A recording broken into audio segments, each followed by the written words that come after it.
So hello everyone, नमस्कार सभी को, स्वागत है सभी का स्टडी प्रीचर्स पर। एंड उम्मीद करता हूँ आप सभी बहुत अच्छे होंगे, सभी की अपनी अपनी प्रिपरेशंस बहुत अच्छे से चल रही होगी। दोस्तों, आई होप आपने ये बात तो सुन ली होगी अभी तक। तो आज मैं इस विषय पर बात करूँगा, इस मुद्दे के ऊपर बात करूँगा कि सुप्रीम कोर्ट ने ऐसा क्यों बोला है कि बहुत जल्दी हिमाचल प्रदेश जो है वो इंडिया के नक्शे से गायब हो जाएगा। बहुत बड़ी स्टेटमेंट है, it's a big statement from the Supreme court side, ठीक है। वो पर्टिकुलर किसी एक स्टेट को ऐसी स्टेटमेंट देना बड़ा सोचने का मुद्दा है। ये बहुत ही ज़्यादा गंभीर इशू है यार, कोई मजाक की बात नहीं है इसमें। तो आपको पूरा मुद्दा ये जानना है तो मैं 3-4 स्लाइड्स में रखा ये सारा का सारा काम। 3-4 स्लाइड्स में आपको सब समझा दूंगा, सब सॉर्ट आउट करवा दूंगा। तो एक बार वीडियो पूरा देख लो, हार्डली 5-6 मिनट का होने वाला है, पूरा मुद्दा समझ आ जाएगा। और बीइंग आप कह सकते हो कि हिमाचली, आपको ये समझना बड़ा ज़रूरी है, ठीक है। And obviously for the competitive exams perspective, उस मामले में भी, उस पर्सपेक्टिव से भी बहुत इंपॉर्टेंट है ये, ठीक है दोस्तों। तो पूरा मुद्दा क्या है ज़रा मैं बताता हूँ। सुप्रीम कोर्ट ने बोला है कि भाई इसी हिसाब से अगर चीज़ें चलती रही तो बहुत जल्दी हिमाचल प्रदेश इंडिया के नक्शे से गायब हो जाएगा, मिट जाएगा। और उसको कोई बाहर की ताकतें नहीं मिटा सकती, हम लोग इसके लिए ज़िम्मेदार रहेंगे। हिमाचल प्रदेश के लोग ज़िम्मेदार रहेंगे, सेंटर स्टेट ज़िम्मेदार रहेगी, स्टेट गवर्नमेंट ज़िम्मेदार रहेगी।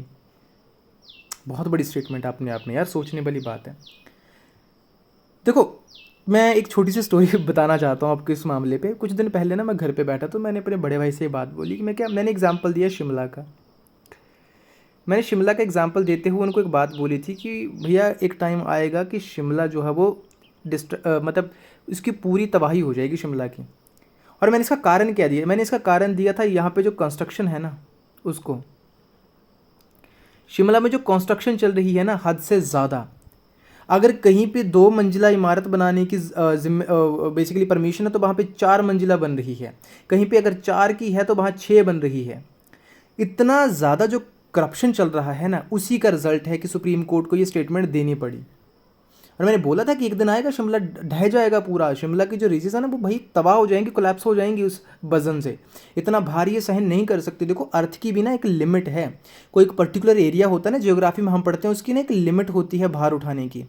अगर जब वो लिमिट आपकी एक्सीड हो जाती है तो भैया वो दिन दूर नहीं होता जब डिस्ट्रक्शन होती है। और शिमला में वो आप देखते हो पूरे पूरे 4-4 मंजिला इमारती मकान जो है वो नीचे ढह जाते हैं, गिर जाते हैं। क्या कारण है? वो यही कारण है। और यही बात सच हुई है, सुप्रीम कोर्ट ने सेम वही बात बोली है, ठीक है दोस्तों। चलो बढ़ते हैं मुद्दे को। उसने क्या बोला कि हिमाचल प्रदेश में disappear from the map, supreme court on ecological collapse. एक बड़ी अच्छी स्टेटमेंट दी है सुप्रीम कोर्ट ने, मैं और यहाँ पे लिखना चाहता हूँ मैं, प्लीज़ यहाँ पे आप बड़ा ध्यान सुनना। इन्होंने सेंटर को और स्टेट को ऑर्डर किया है और अवेयर किया है कि अगर डेवलपमेंट जो है it can not B it cannot be done on the cost of environment and ecology। बहुत ज़बरदस्त स्टेटमेंट दी है कि डेवलपमेंट हम उससे डेवलपमेंट नहीं मानते जो एनवायरनमेंट और इकोलॉजी के कोर्स पे डेवलपमेंट हो रही है।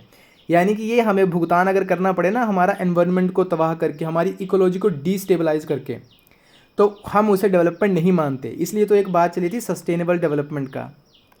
लेकिन आजकल के करप्शन के टाइम पे हु केयर्स, हर किसी को मोटा नोट छापना है ना ज़रूरत से ज़्यादा, तो भाई इसको तो कोई ध्यान नहीं दे रहा। चलो दोस्तों, वीडियो में आगे बढ़ने से पहले ज़रा सा एक सेकंड लेना चाहूँगा। This is my number.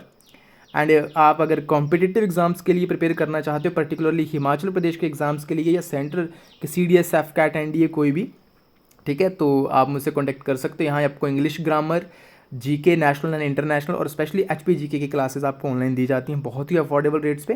तो अगर आपको इंटरेस्टेड हो, पता करना चाहते हो, घर बैठे बिठाए तैयारी करना चाहते हो, आप आपके अकॉर्डिंग फ्लेक्सिबल क्लासेस चलेंगी, आपकी टाइमिंग के अकॉर्डिंग, सुबह शाम जब आप बोलो, ठीक है, तो आप कॉन्टैक्ट कर सकते हो। चलो मुद्दे की तरफ बढ़ते हैं। तो जस्टिस कौन कौन से हैं जजेस? एक GV पारदीवाला सुप्रीम कोर्ट के जजेस हैं और R महादेवन। इनके नाम याद रखना दोस्तों, नाम याद रखना जो कॉम्पिटिटिव की तैयारी कर रहे हैं ना स्टूडेंट्स, ठीक है। बड़ा रिमार्केबल स्टेटमेंट दी है कि भाई, और क्यों दी है मैं बताता हूँ। 2 प्राइवेट कंपनीज हैं हिमाचल प्रदेश की, एक MS प्रिस्टन होटल्स एक रिजॉर्ट प्राइवेट लिमिटेड। इन्होंने बेसिकली हाई कोर्ट में एक बात इन्होंने डाली थी, अब आप कह सकते हो प्ली डाली थी उन्होंने। क्यों? क्योंकि जो तारा माता हिल है ना, वहाँ पे उसको ग्रीन एरिया डिक्लेयर करा है। Very very important to remember, ये याद रखना आप लोग कि तारा माता हिल को ग्रीन एरिया डिक्लेयर करा है। अब जहाँ ग्रीन एरिया होता है ना, वहाँ पे अब कोई भी फ्रेश जो है वो प्राइवेट कंस्ट्रक्शन नहीं कर सकते हो, प्रोहिबिट कर देती है गवर्नमेंट उसे, कोर्ट्स, कि जो भी आपके ग्रीन एरिया जो एरिया डिक्लेयर होता है ना, उसको क्या बोल देते हैं, फ्रेश प्राइवेट कंस्ट्रक्शन को वहाँ पे प्रोहिबिट यानी कि रोक देते हैं। तो इनकी कंस्ट्रक्शन वहाँ पे रोक दी थी कि नहीं कर सकते। तो उन्होंने फिर हाई कोर्ट से, जब हाई कोर्ट ने मना कर दिया तो इन्होंने सुप्रीम कोर्ट का रुख किया। ठीक है, तो सुप्रीम कोर्ट ने कल उसी फैसले के ऊपर बोलते हुए ये स्टेटमेंट दी है, क्या, if things proceed the way they are as on date, जैसा कि अभी तक चीजें चल रही हैं, then the day is not far when the entire state of Himachal Pradesh में vanish in thin air from the map of the country. Very big statement, very bold statement from the Supreme Court of India. वो दिन दूर नहीं है जब हवा में गायब हो जाएगा हिमाचल प्रदेश। और इन्होंने उस हाई कोर्ट के फैसले को बरकरार रखते हुए ये बात बोली है। उन्होंने इनकी ठुकरा दी है इनकी प्ली को कि नहीं होगी कंस्ट्रक्शन वहाँ पे, तभी ये मुद्दे ने तूल पकड़ा। ठीक है, मैं बताता हूँ इन्होंने ऑनरेबल सुप्रीम कोर्ट ने किन चीज़ों को जिम्मेदार ठहराया। पहली बात, ठीक है, इन्होंने बोला जो रैम्पेंट कंस्ट्रक्शन, जो अंधाधुंध इलीगल कंस्ट्रक्शन चल रही है स्टेट में, रोड एक्सपेंशन हो रहे हैं, हाइड्रो पावर प्रोजेक्ट्स नए से नए लगाए जा रहे हैं, डिफोरेस्टेशन हो रही है, ये की कंट्रीब्यूटर्स हैं क्राइसिस के लिए। क्राइसिस मतलब अब सुप्रीम कोर्ट ने रिसेंट 2025 के जो मंडी में जो बहुत प्रभावित क्षेत्र है सिराज, उसका भी एग्जाम्पल लेते हुए कहा है, उसको टारगेट करते हुए उन्होंने बोला है कि जैसा अभी 2025 में भी देख पा रहे हो ना, जो चीज़ें यहाँ पे हुई हैं ये इन्हीं चीज़ों का रिजल्ट है। और ये नेचुरल सी बात है यार, अगर कंस्ट्रक्शन इतनी इलीगल तरीके से चल रही है, जहाँ पे जितनी कैपेसिटी नहीं है वहाँ की ज़मीन की होल्ड करने की, उससे ज़्यादा अगर कंस्ट्रक्शन है तो वो ख़राब ही होगा ना। रोड एक्सपेंशन क्या करेंगे, लैंडस्लाइड्स लेके आते हैं, या तो प्रॉपर मैपिंग करी जाए, प्रॉपर ध्यान रखा जाए, वो तो होता नहीं है। सिस्टम इतना करप्ट हो चुका है कि जितना पैसा लगना चाहिए उससे मैं बोलता हूँ कि 20 से 30% लगता है, तो कहाँ वो टिकेंगी चीज़ें। वो बात, हाइड्रो पावर प्रोजेक्ट्स लगाए जा रही हैं, मतलब पहाड़ों को अंदर ही अंदर जो अब काटा जा रहा है, सुरंगें बनाई जा रही है, उससे होगा क्या भाई। आपको पता है हमारा स्टेट ऑलरेडी एक फ्रेजाइल स्टेट है, यानी कि हिली स्टेट है। तो भाई यहाँ पे पहाड़ों को अगर तुम इस तरीके से काटोगे तो वो डिस्टेबलाइज होंगे, और एक टाइम आएगा जैसा अभी चल रहा है, लैंडस्लाइड्स आएंगे, फ्लैश फ्लड्स आएंगे, फिर भाई जान माल का नुकसान होगा। यही सुप्रीम कोर्ट ने बेसिकली यहाँ पे बोला है। ठीक है, फिर साथ में इन्होंने 2-4 प्रोजेक्ट्स का नाम भी बताया सुप्रीम कोर्ट।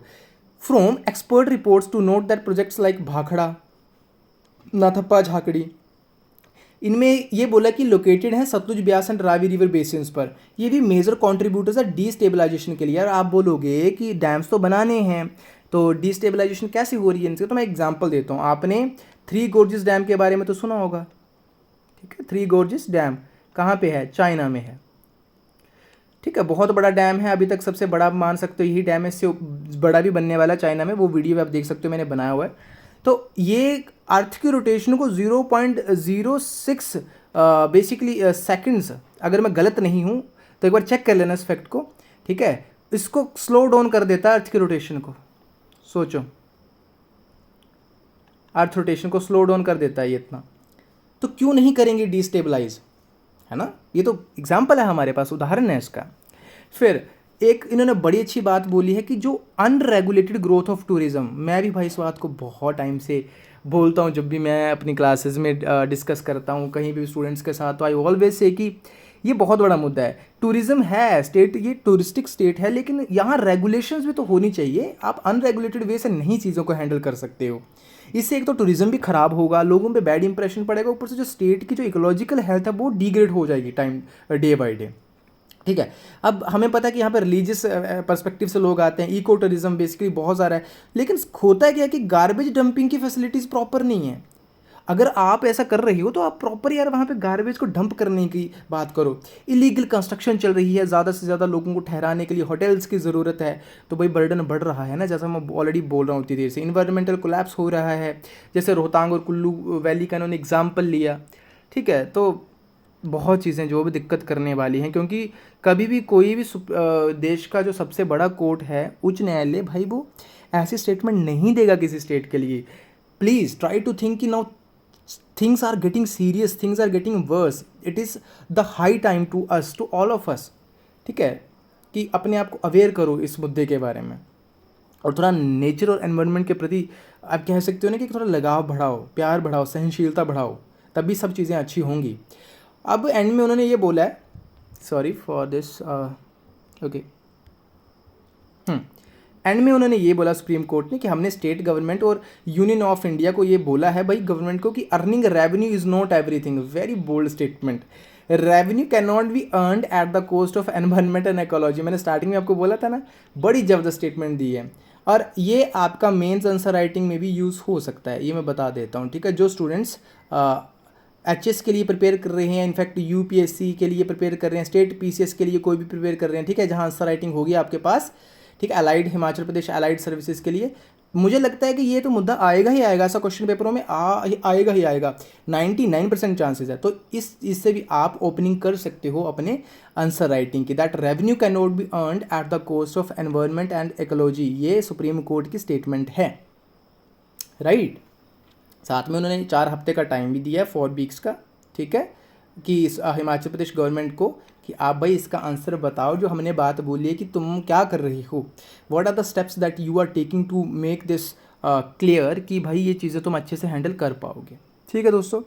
आई होप आपको वीडियो अच्छा लगा होगा। अगर आपको ये समझ आया पूरा मुद्दा, तो मैं कोशिश करता हूँ यहाँ पे इस तरीके से ट्रेंडिंग जो इश्यूज़ है वहाँ पे इश्यूज़ हैं उनके ऊपर चीज़ें लेके आने की, आपको ईजी भाषा में समझाने की, ताकि हमारी अवेयरनेस बढ़े।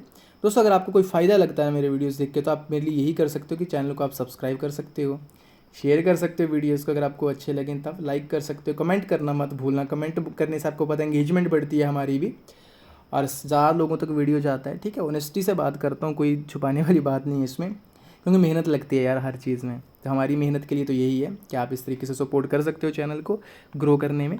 एंड स्टूडेंट्स जो प्रिपेयर कर रहे हैं, तो दोस्तों आप एक बार मुझसे कॉन्टैक्ट कर सकते हो, again I am doing this, ये मेरा नंबर है, राइट, 7807041836, आप मुझे डायरेक्टली व्हाट्सएप करके डिटेल्स जान सकते हो। बहुत मज़ा आएगा आपको क्लासेस लगा के, डेमो लेक्चर्स फ्री रहेंगे 1-2, उसके बाद ही आप सोच सकते हो, बाकी आपकी इच्छा है।